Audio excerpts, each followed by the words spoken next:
Marchosius, god of the stove, born from a spark when stone struck stone.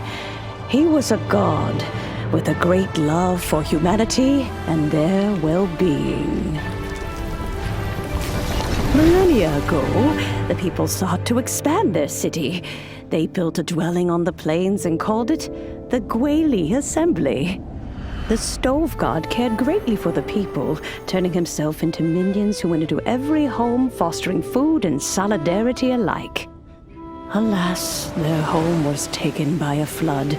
The waters ravaged the Gouba Assembly and forced the people back south to Liyue Harbor.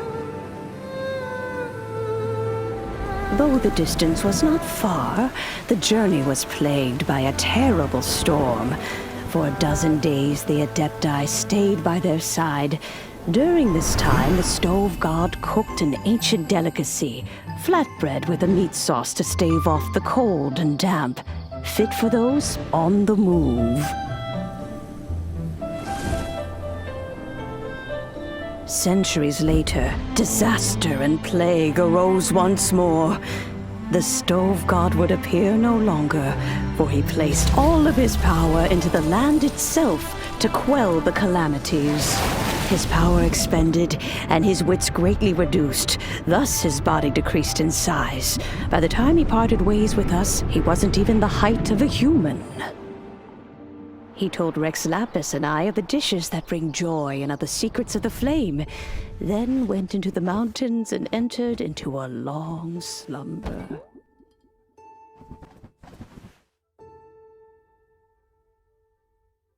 The stove god departed, and Gouba was born. When he awoke, he ate the chilimen's cornbread buns placed on the offering table by a young lady in yellow.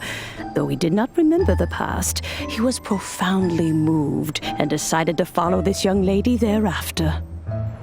The stove god had quietly disappeared, but the vendors rose early to hawk their wares. People went out to buy goods, lit their stoves, and cooked food, just as they had done every day for as long as they could remember. In Liyue, things have always been this way.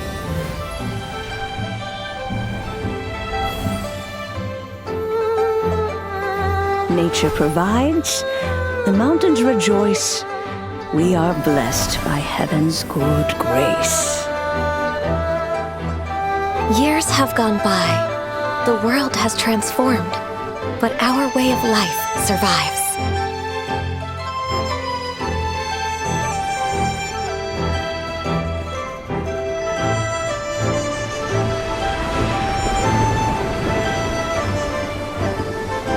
Fame and fortune is only a season.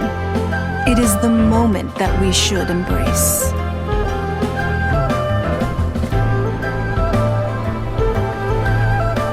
Past meets present. Heritage becomes legacy. Long into the future may we thrive.